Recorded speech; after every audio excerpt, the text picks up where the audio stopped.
sobre a equipe internalizada de SEO atuando de forma transversal aí junto às áreas de negócio, marketing e tecnologia. Ser um profissional de SEO demanda hoje uma habilidade de comunicação. E aí, já que eu pedi uma dica, eu peço licença poética para deixar para vocês um livro que não é de SEO, mas que trata sobre comunicação, relacionamento, cultura e mudança de cultura. O nome do livro é O Efeito Médici, Como Realizar Descobertas Revolucionárias na Interseção de Ideias, Conceitos e Culturas. Bom, quando falamos de e-commerce, é preciso repensar o que se aprendeu e até antes da pandemia sobre a jornada de compra. O nosso comportamento ficou muito mais fluido, descentralizado. Para falar sobre a jornada de compra no e-commerce, entendendo o papel crucial na busca orgânica, eu convido, tenho o prazer, porque essa pessoa também tem livro publicado. Ele é CMO e fundador da consultoria de SEO e conteúdo web estratégica, é cofundador da Nova Escola de Marketing, autor do livro Marketing de Conteúdo, a moeda do século XXI. Senhoras e senhores, a gente tem o prazer de receber o Rafael Reis. Rafael, seja bem-vindo. O palco está contigo. Bom dia, Rafael. Obrigado. Bom dia, seu Summit! É estranho falar para a câmera, né? A gente está acostumado a ver as pessoas assim e falar diretamente para elas. Mas eu espero que nos próximos 40 minutos vocês possam se divertir um pouquinho e também aprender alguns truques, algumas coisas que a gente usa no dia a dia. A Vivi gentilmente já me apresentou, mas tem uma coisa que não aparece na apresentação e que é mais importante de tudo. Meu nome é Rafael, eu sou pai da Carolina e do Pedro, tenho 2 enteados, o Luigi e o Enzo, e sou apaixonado pelo que eu faço. Aprendi a gostar de uma coisa técnica chamada SEO. Já dei aula em vários MBAs e depois fundei a Nova Escola de Marketing para dar aula por paixão, porque a gente gosta de compartilhar conhecimento e o que a gente faz. Tenho grande orgulho de já ter escrito 2 livros, né? Então agora tenho os filhos, tenho o livro, falta só plantar uma árvore. E a gente atua em consultoria com clientes de porte nacional e internacional, ajudando grandes marcas a escalarem tráfego orgânico e produzir conteúdo de qualidade. Agora que você já me conhece um pouquinho, vamos lá para a parte que interessa, vamos para o conteúdo. Eu sei que eu vou ficar me mexendo, vai atrapalhar lá a câmera, mas a gente dá um jeito. Para falar de lucratividade, a gente precisa pensar primeiro em negócios e depois no impacto que isso gera no SEO. Tá? Geralmente, a gente olha para esse negócio pensando em performance e deixar o ângulo dessa curva cada vez maior. Se você tem um crescimento orgânico natural, você vai ter um determinado ângulo de crescimento. Se você tem um crescimento orgânico impulsionado e planejado, você consegue acentuar esse ângulo de crescimento. Isso gera mais venda, isso gera mais lucratividade, isso gera mais margem, isso gera mais empregos, isso faz o país crescer. Então, a gente entende SEO, a gente entende marketing de conteúdo como ferramentas de negócios, não como ferramentas técnicas. Então, o nosso papo hoje é esse. Quando a gente vai priorizar o que precisa ser feito, e a gente acabou de ver um debate aqui de grandes profissionais que trabalham em marketplaces, em grandes e-commerces, a gente tem um volume de produtos muito grande para trabalhar. E aí a gente precisa entender o que é que vale a pena otimizar dentro dessa estrutura e o que a gente vai dar atenção especificamente para fazer com que isso cresça. E aí eu trouxe alguns exemplos aqui pensando em negócios, tá? Pensando em curva ABC de produto, pensando em margem, pensando em volume de operação.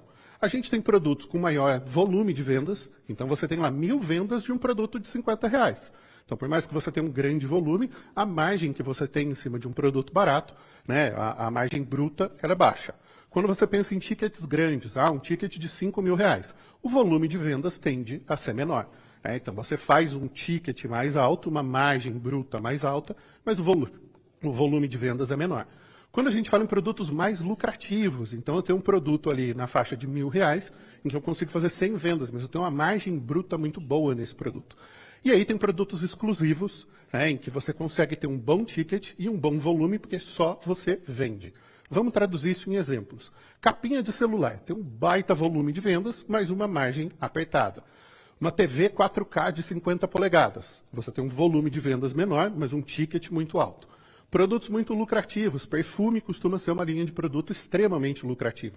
Então, exemplo ali do 212. E produtos exclusivos, como é o caso do Kindle da Amazon, que você só tem em um fornecedor. Kindle é só da Amazon. Aí você tem outros leitores de outras marcas, mas esse produto é uma linha exclusiva de produto. Então, você não vai encontrar isso em todos os marketplaces, pelo menos não a versão de lançamento, não a versão mais nova. Aí começa a otimização da jornada do cliente. Então, a partir do momento que você priorizou, você não está falando de volume de busca, de olhar para a Search Console, de usar a ferramenta de volume de busca. Não. Você vai conversar com a área de negócio, você vai conversar com a área de BI, você vai entender quais produtos geram volume, geram margem, geram diferencial para aquele projeto. Tá? Ah, mas eu tenho um projeto próprio, eu vendo tênis, eu vendo lingerie, eu vendo um produto que eu mesmo fabrico. A lógica é a mesma. Tá? É a lógica de curva ABC, que é clássica da administração, já tem muitas décadas funcionando. A partir daí, a gente vai entender os momentos de busca. Né? A gente vai entender os momentos e o que a gente poderia chamar de alavancadores de comportamento. Vulgarmente, o pessoal chama isso de gatilho, mas eu nunca vou usar o termo gatilho. Tá? Então, você vai ter uma busca de um cliente de alto ticket. Ele vai procurar o melhor leitor de livros digitais. E aí ele vai para um produto como, por exemplo, o Kindle. Clientes que estão com pressa, por exemplo, o chuveiro queimou. Né? Você vai tomar banho frio. Né? A menos que seja aquele maluco que acorda às 5 horas da manhã e toma banho gelado. Né? Então, o cliente vai buscar entrega no mesmo dia. Se você tem um produto que você precisa retirar, por exemplo, um produto farmacêutico, né? Você vai buscar lá próximo a mim. E aí, muitas vezes, você pode comprar no online e receber em casa, você pode comprar no online e retirar na loja. Né? O mais barato, o cliente que busca barato é um cliente de preço. Então, se você vai otimizar o nome de um produto e mais a palavra barato, só faz sentido você fazer isso se você realmente consegue competir por preço. Se você não tem um preço agressivo, você pode até ranquear para, por exemplo, sei lá, perfume barato. Mas aí você não vai vender. Então você gera um tráfego desqualificado. Só faz sentido você brigar por uma palavra-chave dessa se você tem condição de competir por preço. Tá? Em 18 vezes. Hoje a gente tem várias marcas que oferecem cartão de crédito próprio e aí vendem no modelo de 18 vezes. Né? Antes o mais popular era o em 12, a maioria das lojas faz em 10 como padrão, e aí o 12 vezes é o cartão da marca, que é uma forma de você fidelizar e aumentar o LTV desse cliente. Então, quando a marca oferece um cartão de crédito próprio, o cliente gera o cadastro, então você já tem uma base de relacionamento, ele já tem o cartão da loja, e aí ele gerando compras ali, ele vai ficar pagando durante muito tempo, a hora que acabar ele já compra outro produto, comportamento padrão de consumo. Frete grátis, né? Frete grátis é a coqueluche do e-commerce, todo mundo quer ranquear para frete grátis. E aí o clássico, que é o volume mais estúpido que a gente tem, que é a busca por cupom, que geralmente é o nome da loja mais a palavra cupom. E aí você tem muita gente buscando cupom e aí tem todo o mercado de cuponagem.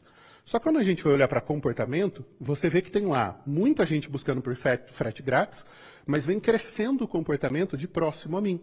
Então, cada vez mais os consumidores estão buscando oportunidades de comprar algo próximo para receber logo. As pessoas são ansiosas por natureza, elas têm pressa, né? Elas querem receber logo, e aí você buscar essas oportunidades dentro da jornada, entendendo para quais produtos isso faz sentido e para quais produtos isso não vai fazer sentido. Né? Então, coisas que o cliente realmente precisa retirar ou precisa receber logo, você pode otimizar dentro da jornada para próximo a mim. Outros casos, você vai utilizar o mais barato, o melhor, e aí vai estruturando dentro do conteúdo uma estrutura de navegação que vai guiar esse usuário passo a passo na jornada. Dentro do que a gente acredita na web estratégica, a gente defende uma única tese. Né? E isso casa perfeitamente com tudo que aquilo que o Google vem orientando a comunidade de webmasters desde sempre. Né? Sempre na linguagem do Google é 2004, quando eles fizeram a IPO. Né? Então, assim, se você fala com um founder do Google, um funcionário do Google, ele vai dizer que o mundo começou em 2004, quando o Google abriu as ações. Então, assim, desde sempre, desde que existe a documentação para webmasters e tem as orientações básicas lá do que a gente deve seguir. Ajudar o cliente ao longo da jornada de compra é a melhor tática de SEO que existe. E a gente precisa manter isso em mente o tempo todo. Então, essa é a grande tese de aumento de lucratividade. Eu vou mostrar exemplos aqui práticos de como isso é estruturado, de como isso é feito, mas essa é a mentalidade que a gente tem que manter. Não adianta querer competir por uma palavra-chave se a gente não está ajudando aquele determinado cliente a resolver um problema.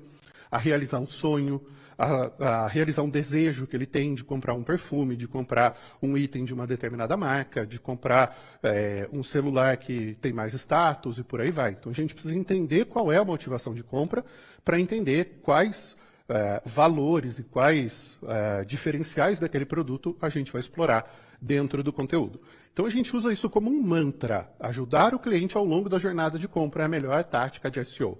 Tá? Quem quiser pode printar ou depois baixar, fazer um pôster. Tá? A gente acredita nesse mantra.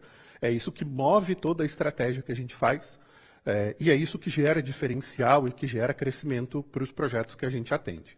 Isso fica evidente nas diretrizes para o Webmasters. E aí, como o print é eterno, está aí o print das diretrizes para o Webmasters, tem o linkzinho lá embaixo, mas é só dar um Google que você acha essa documentação. E aí eu fiz questão de destacar essa frase. Pense sobre o que faz o seu site ser especial, valioso ou interessante. Faça ele se destacar da concorrência. Então tem modinhas que acontecem no mundo de SEO e que a galera começa a aplicar sem parar para pensar. Faz só porque é moda. Aí o indiano de pijama escreve alguma coisa lá no blog dele, sai todo mundo fazendo. Aí Topic Cluster virou moda. Aí sai todo mundo fazendo Topic Cluster. Aí agora Content Pruning está na moda, né? Poda de conteúdo. Aí sai todo mundo deletando os conteúdos que escreveu para o Topic Cluster. Por quê? Porque escreveu um monte de conteúdo ruim, que não ajuda o usuário a comprar, não ajuda o cliente na jornada de compra, e aí agora vai lá e poda todo o conteúdo, porque está na moda podar conteúdo. Então, em vez de parar e pensar numa estratégia, sai executando aquilo que está na modinha. Né? Vai gastar dinheiro, vai gastar tempo, não vai conseguir vencer os concorrentes. Né? O famoso não pensa, paga caro. Como é que você pode ser especial, valioso ou interessante na jornada de e-commerce, na venda de um produto online? Então, vamos contextualizar para o desafio que a gente tem aqui para aumentar a lucratividade. Por padrão no mercado, o maior volume de buscas está no topo do funil. É óbvio. Né? É que nem a discussão de long tail e short head. Toda vez que eu vejo uma pessoa falando short tail, eu falo, puta, não leu nem o livro do Chris Anderson e está querendo discutir estratégia de volume de palavra. Não adianta você ranquear só para o volume se você não trouxer qualidade. Né? Então, o topo do funil ele vai encher de clientes, ele vai encher de audiência. Só que não adianta você ter só o topo, você precisa guiar esse usuário ao longo da jornada. Você precisa fazer com que uma vez que ele chegou naquele topo, ele consuma conteúdos que vão explicar a decisão de compra e aí ele vai comprar com você. Vamos lá. Tem produtos que são estrela, né, que tem um volume de busca surreal. Air Fryer tem 1 milhão de buscas por mês e tem uma galera que busca Air Free. Né? Então, erro de digitação faz parte. Eu preciso escrever a palavra errada no meio do meu conteúdo? Não vai passar vergonha. Né? O algoritmo do Google já entende que o usuário digitou errado, já sugere a digitação certa, e mesmo que o usuário não aceite a digitação certa, o conteúdo que vai aparecer é o que está escrito do jeito certo. Né? Então, não precisa escrever da forma errada para ranquear para aquela palavra-chave. Pega a caixa de som JBL, tem 200 mil buscas. 212 Carolina Herrera, tem 165 mil buscas. Então a gente tem produtos estrela para os quais vale a pena fazer um conteúdo específico, vale a pena fazer uma linkagem específica, mas via de regra o volume está no topo das categorias. Eu vou trazer vários prints de frases do John Miller contestando coisas que eu vou mostrar, justamente porque é interessante discutir os pontos de vista do Google. Às vezes o Google dá orientações que realmente funcionam, e às vezes ele dá orientações para despistar a gente e não conseguir fazer engenharia reversa no algoritmo. Mas vamos lá, passo a passo. Isso é a forma como a gente enxerga a estrutura ideal de uma categoria no e-commerce. Então você tem lá o H1 com a palavra principal, preferencialmente com a forma e a ordem das palavras que as pessoas buscam. Então, caixa de som, Bluetooth. Depois você tem um parágrafozinho de texto, tipicamente 2 a 3 linhas, tá? Uma introdução de texto. A gente gosta de usar os links contextuais, como se fossem as subcategorias principais, logo abaixo dessa estrutura de parágrafo. Aí a gente traz as caixas de som mais vendidas. Então, isso também já é uma palavra-chave, né? Mais popular, mais vendida, melhor. E isso está num H2. Depois a gente tem outros links contextuais para os produtos de fato mais vendidos. Lembra da curva ABC que a gente viu lá no começo? Produtos mais lucrativos, produtos com maior volume de vendas, produto com melhor ticket. É nesse momento que a gente vai contextualizar. Então, se ele está no topo da categoria, nos primeiros links daquela página, e ele está gerando um link altamente contextual para o produto. Isso vai ajudar que quando alguém busque pelo produto, essa página esteja ali nos primeiros lugares. E depois vem a listagem normal, que aí o usuário ordena por preço, ordena por popularidade, ordena por avaliação, e aí ele faz o filtro que ele quiser. Um exemplo prático disso funcionando na Rise, você tem lá o H1, Man Stops, depois você tem um parágrafo ali, nesse caso com 4 linhas, e depois você tem ali 5 links contextuais para subcategorias. Implementação linda, maravilhosa, estética, fácil de navegar, né, e ajuda o usuário a entender sobre o que é aquela categoria e ajuda o Google a entender sobre o que é aquela categoria. Vamos ao nosso amiguinho John Mill. Quando as páginas de categoria de um e-commerce não têm nenhum conteúdo, de forma alguma, a não ser links para outros produtos, é difícil para nós entender como ranquear essas páginas. Então ele dá uma orientação clara aqui, dizendo que, olha, você não tem conteúdo nenhum, tem só um listing de produtos ali, é difícil para o algoritmo entender sobre o que essas páginas estão falando. Ótimo, segue o jogo. A gente pode criar variações dessa estrutura de categoria de acordo com o contexto do e-commerce. Está aqui um outro exemplo. Tenho lá caixas de som Bluetooth, tenho o meu parágrafozinho, tenho links contextuais, e aí eu tenho ali marcas mais vendidas. Então, para celulares, por exemplo, isso é bastante útil. Para material esportivo, tênis, esteira, roupas de competição e coisa e tal, isso é bastante útil, porque as pessoas vão buscar marcas. Então, no caso de óculos, você vai pôr ali Ray-Ban, Oakley e as marcas mais famosas que as pessoas desejam mais. O que você está fazendo? De novo, link contextual. Eu estou falando sobre óculos e aí eu linko para as principais marcas de óculos. Aí, quando o seu usuário vai lá e busca óculos Ray-Ban Demolidor, você está lá no primeiro lugar com a categoria listando esses óculos ou com um produto em si que estiver bem otimizado. Aí depois a gente tem que avançar da página de categoria para a página de produto, a conhecida PDP. É bom quando a tradução é igualzinho em inglês, né? O Product Description Page, em português fica a página de descrição de produto, né? E aí você tem a mesma sigla, e isso ajuda a gente pra caramba. É que nem quando tentaram traduzir SEO e chamaram de mecanismo de otimização de busca, MOB. Ah, não dá, né? Então, o que a gente tem aqui? Bluetooth JBL Go 3. Né? Em cima você tem o breadcrumb, que gera link contextual. Daqui a pouco eu vou mostrar um diagrama de por que o link do breadcrumb é importante. Porque ele sai da home para a categoria, para sub, para o produto, e depois ele tem o trackback desses links. Então, você tem a categoria linkando para vários produtos e cada produto linkando de volta para a categoria. Isso estabelece hierarquia para o Google. Aí a gente tem um H2 ali, a melhor caixa de som Bluetooth para festa. Você não vai escolher à toa as palavras que estão ali no Bluetooth. Você vai olhar para o comportamento de busca. Não, no Bluetooth, desculpa, no H2. Você vai olhar para o comportamento de busca e vai ver que as pessoas buscaram melhor caixa de som Bluetooth, melhor caixa Bluetooth para festa, caixa Bluetooth portátil para balada. E aí você vai incluir as palavras-chave ali que tem volume de busca. Então, quando o usuário direcionar uma intenção, o seu conteúdo reage exatamente a essa intenção.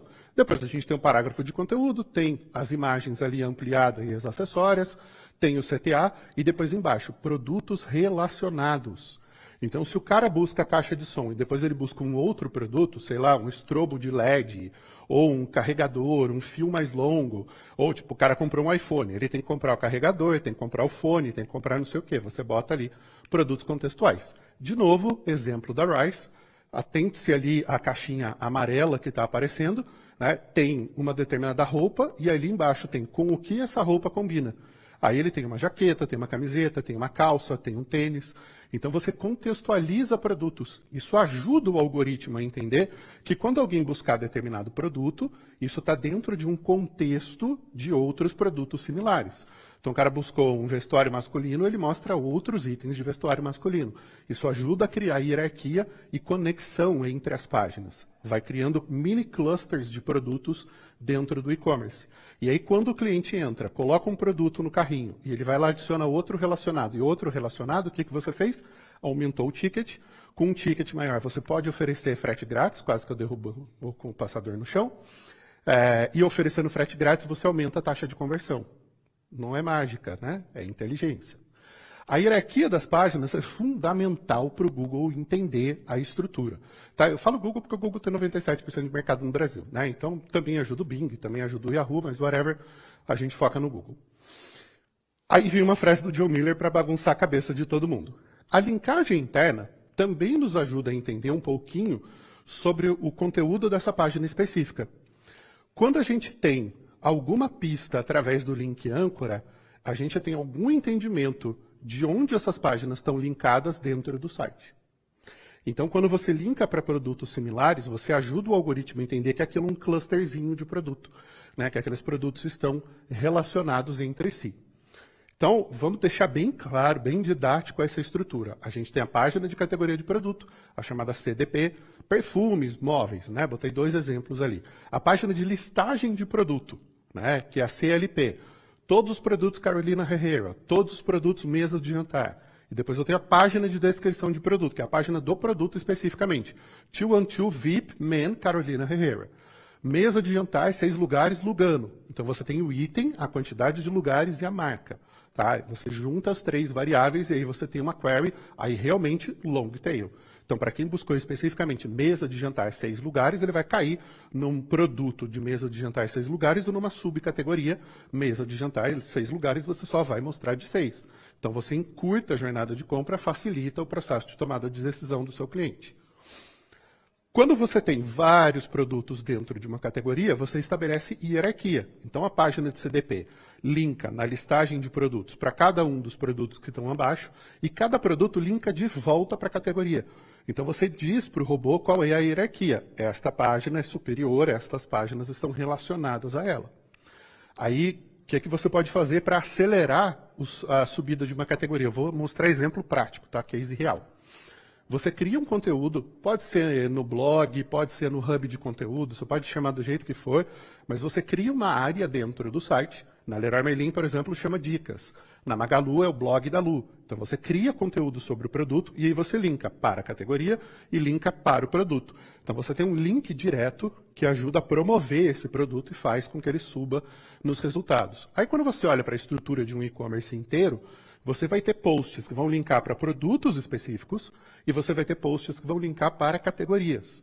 Então você cria links internos, você cria links unidirecionais que saem do hub de conteúdo para produtos e para categorias, e aí quem sobe? Quem recebeu o link.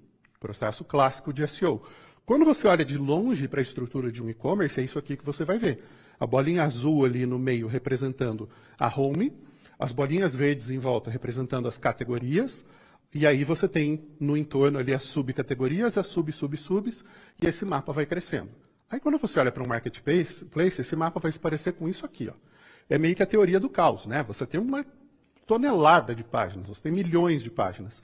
Está vendo aqueles risquinhos vermelhos ali? Aquilo é um cluster de produtos dentro da página. Então imagina que isso aqui é um mega e-commerce e ali você tem um cluster só de iPad.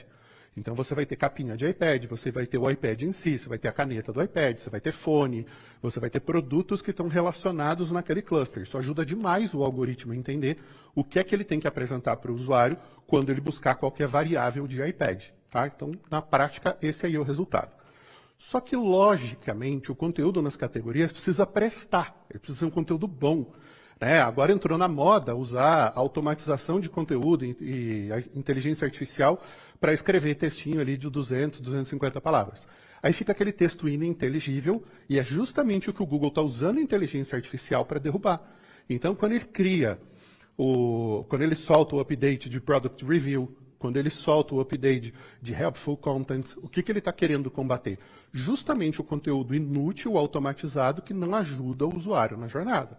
Né? E aí está na moda fazer conteúdo automatizado, vai estar na moda tomar punição. Mais uma do John Mill. Os nossos algoritmos, às vezes, ficam confusos quando eles têm uma lista de produtos no topo e, essencialmente, um artigo gigante lá no rodapé. Então, eles não conseguem entender a intenção dessa página. Você acha que ele está dizendo a verdade? Vote 1. Se você acha que ele está mentindo, vote 2. Obrigado às 1.800 pessoas que votaram 2. Obviamente, ele está dizendo que ele não quer que as pessoas criem um conteúdo de rodapé, aquele conteúdo gigante, se esse conteúdo não for útil. Mas a gente vai chegar lá. Por isso que é tão fundamental educar o cliente sobre o produto. Se você não ajuda o cliente a comprar, não adianta esperar que um conteúdo de rodapé vai ajudar esse cara a converter. E aqui tem um case. Depois, se você quiser ver, abre uma aba depois da palestra, não agora. E digita lá piso laminado no Google. Você vai encontrar uma página da Leroy Merlin em primeiro lugar e você vai ver o que está circuladinho ali em vermelho, que é um Topic Cluster de piso laminado. O que a gente está fazendo ali? Ensinando esse cliente sobre piso laminado. Qual que é a diferença de vinílico e laminado? Como é que ele limpa piso laminado? Como é a instalação do piso laminado? Quais são as principais marcas de piso laminado? O piso que ele tem que escolher para a casa dele, o piso que ele tem que escolher para a loja dele, porque a resistência é diferente. Uma coisa são 5 pessoas passeando no piso por semana, outra coisa são 500 pessoas pisando no piso por semana. Né? O tipo de resistência é diferente. Então você ajuda esse cliente a entender o universo de piso laminado, orientar a jornada dele para que ele compre o melhor piso para a situação dele. E aí como é que o Google premia isso? Tadá, primeiro lugar no resultado de busca. Então, quando você cria um conteúdo que ajuda o usuário a resolver um problema, você é premiado pelo algoritmo por ajudar nessa jornada. E aí o Google usa lá os trocentos fatores dele para determinar quem está sendo útil e quem não está sendo útil. E isso se justifica plenamente em termos de lucratividade. Eu não vou dar a fonte do dado por motivos óbvios, né? LGPD, Compliance, NDA e por aí vai, mas a conversão no e-commerce de clientes que leram o blog ou o hub de conteúdo, se quiser sofisticar, é 39% maior do que a conversão média. Então, se a sua conversão padrão no e-commerce da massa de usuários é 1%, a conversão de quem passou pelo conteúdo é 1,4%, 39% maior. Isso faz uma diferença surreal na lucratividade. Eu não conheço nenhum CEO ou CMO que acharia 40% de crescimento um volume ruim. Tá? Então, criar bom conteúdo ajuda na jornada. 39%, no meu entendimento, né, é bastante coisa. Outro exemplo, a gente tem aqui um post no blog da Lu, caixa de som JBL, conheça os modelos. Você vai explicar a quantidade de modelos, porque você tem desde aquela caixinha minúscula, aí tem a caixa intermediária e tem aquelas caixonas, né, que a galera usa no ombro e parará. Então, você explica os perfis de produto e o uso adequado para cada produto. Então, se você quer ouvir música no seu quarto, uma caixa pequenininha dá conta. Se você quer ouvir no churrasco, você precisa de uma caixa mais potente. Se você quer dar uma festa e ensurdecer os vizinhos, aí você tem que comprar aquela caixa surreal. Né? Então, ela explica para você qual é o processo que você vai usar em cada coisa ali. E aí, como é que o Google premia isso? Você está em primeiro lugar no Google quando alguém busca caixa de som Bluetooth. Por quê? Você ajuda o usuário. Você cria um conteúdo que linka para aquela categoria, e aí o que você faz? Você transmite valor para aquela categoria e ela ranqueia. Tá? Exemplos práticos que você pode buscar aí numa outra aba e... Não, toca a vida. Tá calor, tá suando, mas segue o jogo. Não tem erro, não. Só que o que o mercado diz é diferente do que o mercado faz. Né? A gente vê isso faz só 15 anos no mercado de SEO. Pesquisa da HubSpot sobre estratégias de SEO, primeiro lugar ali, é otimização de conteúdo. Então, a pesquisa mostra que a estratégia mais efetiva é otimizar conteúdo para a intenção de busca. Então, você pergunta para profissionais de SEO, milhares deles, qual é a estratégia mais efetiva, e é isso que eles respondem. E aí, na prática, o que o mercado faz? Fica querendo comprar link com DA alto. Né? Selo sarcasmo de sacanagem. Toda vez que eu vejo alguém perguntando, mas qual o DA do site, qual o PA do site? Dá uma preguiça mental, né? Mas, enfim, segue o jogo. Agora vem a provocação do nosso amigo John Mill mais uma vez. Eu não estou dizendo que todo o conteúdo no rodapé da sua página é ruim, mas talvez 90% ou 95% desse texto seja desnecessário. Algum volume de texto é útil para que nós possamos entender uma página, sobre o que uma página é. Algum volume de texto. Poxa, mas como é que eu vou saber qual é o tamanho desse texto, Rez? Vai ser 100 palavras, 200 palavras ou 1000 palavras? Bom, você vai testar. Você vai desenvolver 25 categorias com 200 palavras, vai desenvolver 25 categorias com 500 palavras, vai desenvolver 1000 categorias... 25 categorias com 1000 palavras. Você vai monitorar isso através do Google Data Studio, por exemplo, vai colocar abas diferentes com essas URLs, vai puxar esses dados do Search Console ou do Google Analytics, de onde você quiser, e vai monitorar a subida média dessas páginas no ranking, o volume de tráfego dessas páginas e a taxa de conversão dessas páginas. E aí você consegue entender se para o seu mercado, para o seu produto, para a sua categoria, para o seu nicho, como gostam de dizer, funciona texto de 200, de 500 ou de 1.000 palavras. Teste. É o único jeito de ter a resposta. Aliás, às 11h30, a gente tem uma palestra da Beatriz Abrantes sobre Growth e SEO para você aprender a fazer testes. Aí todo mundo chora, né? Fala, putz, sério que eu escrevi todo aquele conteúdo à toa? Não. Lembre-se que muitas vezes o Google fala coisas para despistar o entendimento e tem coisas que ele diz que não funcionam e que a gente sabe que funciona. E tem coisas que ele diz que funcionam que a gente vê funcionando. Beleza. Então, se a implementação for ruim, não ajuda o cliente final, né, o consumidor, o usuário. Aliás, indústria de tecnologia, né, só tem 2 indústrias no mundo que tem usuário. A de tecnologia e tráfico de drogas. Então, se a implementação que você faz não é boa, é óbvio que o resultado não vai ser bom. Não adianta implementar de qualquer jeito. Mantenha em mente que o conteúdo deve ser útil para o leitor. Você não está escrevendo para o Google, você está escrevendo para o usuário que chegou na categoria, que leu aquele texto e entendeu sobre o que é a categoria. E, por consequência, esse texto vai ajudar o Google a entender sobre o que é a sua CDP, sobre o que é a sua CLP, sobre o que é a sua PDP.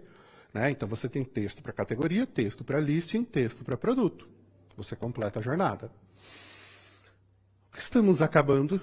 E aí, momento polêmica. Vamos tacar fogo no parquinho, porque, afinal, é sexta-feira, e sexta-feira é dia de maldade. Né? Diretrizes específicas para webmasters. Vamos pegar a primeira ali. Conteúdo gerado automaticamente para manipular classificações de pesquisa. Primeiro grifo, conteúdo gerado automaticamente. Tá na moda. Ah, mas eu uso GPT-3 e inteligência artificial que entende o comportamento de busca e escreve um conteúdo humanizado, blá, blá, blá, blá, blá. Você está gerando conteúdo automático que não ajuda o usuário. Mas presta atenção na segunda parte da frase. Para manipular a classificação de pesquisa.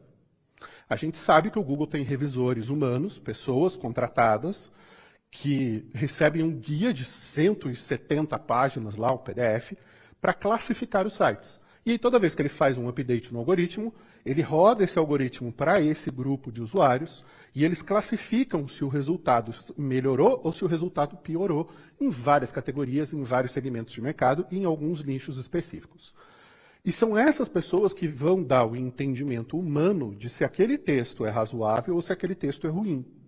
E aí o algoritmo também vai aprendendo texto de qualidade, texto sem qualidade. Texto que ajuda, texto que não ajuda. Então, tudo que é gerado com o objetivo de manipular o ranking, cedo ou tarde vai gerar problema. Hoje é sexta, né? Sexta é dia de maldade, é dia de escrever texto branco em fundo branco, é dia de hackear o site do concorrente e botar desalobarra, né? É dia de clicar na newsletter do concorrente e marcar como spam, botar o estagiário para clicar na campanha do concorrente, né? Tomar suquita com balalaica, colocar pimenta no brigadeiro. Hoje é dia de maldade. Então vamos falar de maldade? Olha que implementação porca.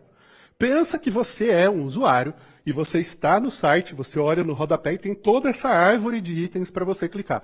E você precisa achar ali no meio sapato masculino. É fácil? Não. Isso é uma implementação visualmente gritante com o objetivo de SEO. Não é com o objetivo de ajudar o usuário. Outra implementação com erro de concordância e de tradução, inclusive. Né? E aí você coloca um monte de link e mais um monte de link. Primeiro, link para 10 PDPs e depois link para umas 15, 20 subcategorias ali.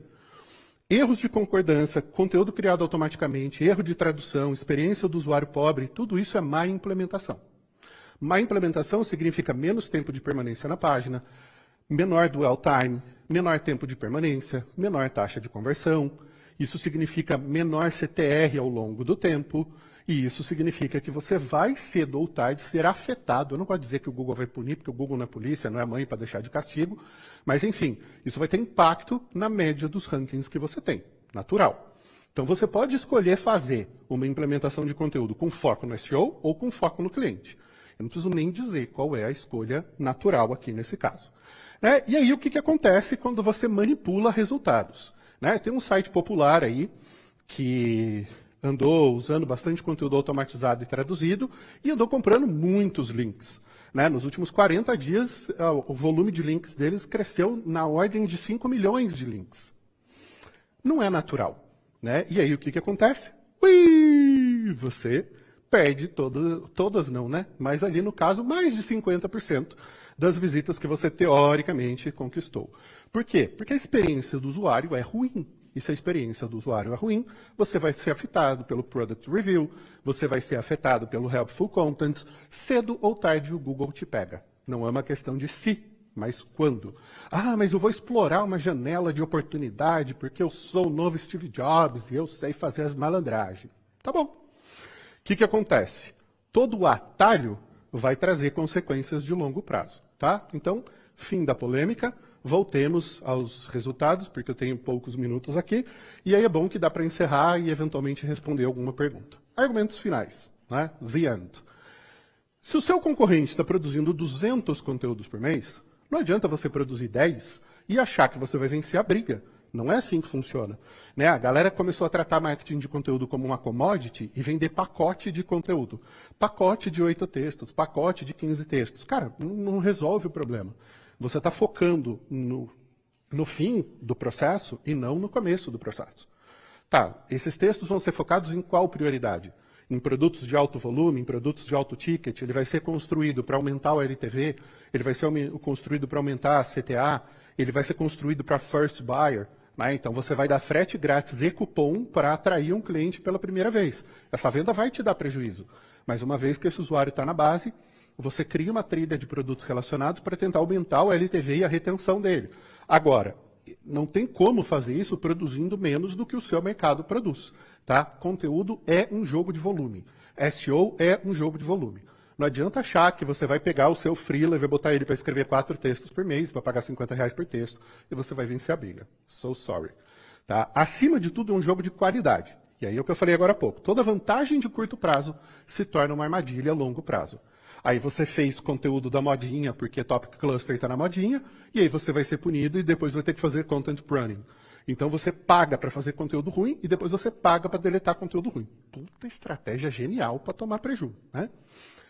SEO é sobre derrotar os concorrentes e não o algoritmo. Você não está brigando com o Google, você está brigando com os players do seu mercado, independente de qual ele seja. Então você precisa identificar o que esses players estão fazendo de bom, o que eles estão fazendo de ruim, e aí você potencializa o que é bom e o que ajuda as conversões no seu mercado e você ignora o que eles estão fazendo de bobagem. Né? Inclusive, esse site aí que tem 5 milhões de links andou comprando muito link em site de garotas de programa. A gente pode entender SEO como uma forma de ajudar as pessoas a resolver problemas, a viver melhor, a realizar sonhos. Esse é o nosso trabalho. Ou você pode entender SEO como uma tática para enganar o Google. Tá? A gente acredita que criar bom conteúdo e ajudar o cliente a comprar é a única coisa que realmente faz sentido. Tá? Esse é o resumo da nossa tese e a forma como a gente orienta todas as ações que a gente desenvolve junto com os nossos clientes. E isso dá muito lucro. Quando você ajuda as pessoas de verdade, quando você orienta as pessoas, isso aumenta ranking, isso aumenta a audiência de topo, meio e fundo de funil, isso aumenta a taxa de conversão. E aí, de novo, 39% de aumento de conversão é um número bastante considerável. Eu me considero um Search Engine Optimist. Né? Eu gosto de olhar para SEO com muito mais otimismo e com uma visão construtiva sobre como a nossa disciplina e o nosso mercado podem ajudar de fato o mercado a crescer e não ficar manipulando o resultado com objetivos de curto prazo. Era essa a mensagem que eu tinha para compartilhar hoje. Corri, consegui terminar 2 minutos e meio antes do tempo. Isso é raro, exceção. Tá? Quem quiser trocar uma ideia depois, quiser acompanhar mais sobre o nosso trabalho, está aí meu LinkedIn e o Instagram para a gente se falar. Muito obrigado. E agora Vivi volta, por favor. Obrigada, Rafael. Que pergunta. Adorei quando você está falando de fazer as coisas de maneira genuína, de verdade. A gente tem umas perguntas aqui, Rafa. Eu vou começar a dar nomes, porque eu gosto de trazer as pessoas do site, que é um jeito da gente trazer quem está lá nos assistindo aqui para dentro do estúdio. Então, a pergunta... E eu amei que vocês colocaram a cidade. Posso? Não, não quero. Pra Obrigada. gente sentar agora? Senta, Rafa. Eu sou daquela que fica em pé, por favor. Eu prefiro também. Por favor, eu sou da que fica em pé. A pergunta, Rafa, é do Fábio Moreira. Ele é daqui de São Paulo. E ele pergunta assim: Rafael, essa estratégia vale também no mercado imobiliário, em que dependemos muito ainda de portais? E ele te manda um abraço. Fabião, abraço. Pronto, estou na marca. Vale para o mercado imobiliário, sim. No mercado imobiliário, a gente precisa entender que tem 3 variáveis de busca. Existe o tipo do imóvel, a transação e a localização. Então, o usuário está buscando casa, apartamento, terreno, sala, para comprar ou para alugar, e ele está buscando numa rua, num bairro, numa zona sul, numa cidade, num estado. Ele pode estar procurando uma fazenda para comprar em Goiás. Né? Então, você tem sempre esses 3 operadores de busca. Quando você faz o site da própria imobiliária e você tem controle do conteúdo das categorias, você vai estruturar as suas categorias assim. E assim que o Imóvel Web faz, o Viva Real, o Zap, todos os portais imobiliários. Quando você está anunciando nesses sites, você não tem controle da categorização. Você basicamente está construindo PDP por PDP, página de produto por página de produto. Então, você tem que encaixar essas palavras-chave dentro do seu conteúdo. Conheça este lindo apartamento de 3 quartos em Moema, próximo ao shopping tal, à escola tal, a tais restaurantes, com acesso à Avenida X, Avenida Y. Você constrói isso dentro do seu conteúdo. E você potencializa que essa PDP seja encontrada. Próxima pergunta é da Flávia Ferrari, ela é da cidade de Franca. Rafa, o que é melhor em termos de ranqueamento? Hospedar um blog no diretório da minha loja ou em um subdomínio? Tanto faz, Flavinha, não faz diferença não. Até 2016, 2017, o mercado acreditava que diretório e subdomínio eram coisas diferentes. Hoje o Google trata basicamente com o mesmo peso. Tá? Porque o que interessa para ele é que está dentro do mesmo domínio. Tá? Se tecnicamente for mais fácil para a sua TI instalar no subdomínio, segue o jogo no subdomínio. Se for mais fácil instalar no diretório, segue o jogo no diretório. O que interessa é que você está aumentando o volume de conteúdo de qualidade dentro do seu domínio. É isso que importa. Aline Moura, do Rio de Janeiro. Rafa, será que conseguimos fazer essa otimização em plataformas de e-commerce, por exemplo, com a loja integrada, porque já são templates prontos para as lojas? Aline, infelizmente nem todas as plataformas vão dar suporte a isso. Tá? Principalmente plataformas em escala, elas não vão ter essa flexibilidade de onde você pode colocar conteúdo. Algumas plataformas, eu posso estar enganado, mas loja integrada, Nuvem Shop, por exemplo, elas têm no cadastro da categoria um campo para você colocar o descritivo da categoria. E você vai ter um descritivo visual. Você não vai ter controle, por exemplo, da estética desse descritivo, da localização no topo, no meio ou no fundo. Você não vai ter como colocar produtos relacionados, usar aqueles links contextuais. Mas pelo menos o H1 e o descritivo da categoria você consegue fazer. É a melhor implementação? Não. Mas pense que 90% dos seus concorrentes não estão fazendo. Então, se você fizer o que o meu amigo Gabriel Mineiro fala, o ACF, o arroz com feijão, você já está ganhando da maior parte das pessoas que só faz miojo. Tá? Então, é melhor fazer o que já dá para fazer do que tentar chegar na implementação ideal. Quando você crescer e aí puder pegar uma plataforma personalizada, aí você faz uma implementação mais legal. Rafa, agora vem uma pergunta da Vivi. Eu sou fã dela, sabia? Você é fã? Eu também. Obrigada. Um dos setores que mais entrou no e-commerce foi a indústria. Sim. E isso vale para a indústria. Texto, por exemplo, cama, mesa e banho. Vou pegar esse exemplo. Demais. E aí, eles estavam acostumados, por exemplo, a produzir conteúdo para não do produto, porque era só aquela foto que ia na embalagem, por exemplo. Uhum. E aí, muitos lá no início usavam aquela foto para poder, dizendo que aquilo era o conteúdo para as lojas venderem aquele produto. De repente, eles descobriram que precisava fazer um conteúdo que não era um anúncio para uma página da revista Vogue, por exemplo. Que dica você dá em termos de ajudar as indústrias a produzir um conteúdo que sirva para ajudar o seller a vender aquele produto? Contrata uma consultoria ou uma agência de conteúdo que vai orientar e vai produzir esse conteúdo. Melhor mundo, assim, ou você monta um time interno, né, e aí você traz uma estrutura e monta uma house, Qual que é a dificuldade de operar uma house? Você tem gente dedicada para o seu negócio e você tem um entendimento mais profundo sobre o que o seu negócio faz, só que você tem menos benchmark de mercado. Você tem gente que está trabalhando em menos mercados e conhecendo coisas que o mercado está fazendo, para poder trazer mais insights para o jogo. Então, a gente trabalha com clientes que têm estruturas internas e têm fornecedores. Então, o Marden, que estava aqui agora coordenando o último debate, gerente de SEO da Magalu, meu chefe. Ele tem um time interno violento, uma galera muito boa, e a gente fornece conteúdo para eles. Leroy Merlin, o time da Carol, tem 8 pessoas. E eles têm vários fornecedores criando conteúdo para eles. Então, você tem inteligência dentro de casa e você tem fornecimento externo de conteúdo ou de digital PR ou de digital analytics e coisa e tal. A indústria tem que ser especializada em fabricar o melhor produto possível e ter fornecedores especializados para vender o produto dela. Isso ajuda muito, Rafa, porque uma das reclamações que a gente tem é que a maior parte onde as indústrias estão sediadas, não necessariamente tem mão de obra especializada nisso. E aí forma-se essa parceria. Problema. A gente tem uma escassez de mão de obra violenta no mundo. Né? No Brasil a gente tem muito isso, mas isso é global. Está faltando gente qualificada o tempo todo. Então, assim, entre o cara montar um time interno, que ele não sabe coordenar, ele não sabe demandar. Ele até vai contratar KPIs, tem dificuldade, falar, alguns confessam, sabe, Rafa? Até para contratar, porque não é uma expertise que ele saiba avaliar. Ele sabe contratar engenheiro, ele sabe contratar quem fabrica o produto dele. Ele não sabe fazer marketing. Não é a especialidade dele. Então ele tem que contratar quem sabe. Muito bem, gente. Rafa, obrigada, querido. Prazer estar aqui contigo, dividir esse momento, que seja o primeiro de muitos. Muito obrigada. Obrigada, gente, pessoal. Um abraço. A fala do Rafa, aqui trazendo aí, falando e reforçando a importância de ajudar ao longo da jornada, né, inclusive na etapa de descobertas, sobre um desejo e depois ajudar a comprar e a tomar a melhor decisão de compra através do conteúdo nas várias etapas da jornada, é essencial. E aí aqui eu puxei um braço da indústria, e tem uma indústria que tomou para si, e é um case que vale estudar se você aí que está nos assistindo ainda não conhece, que é o caso da VAP. A VAP, a gente, quando lembra dela, só tem a ver, por exemplo, com a maquininha de lavar calçada.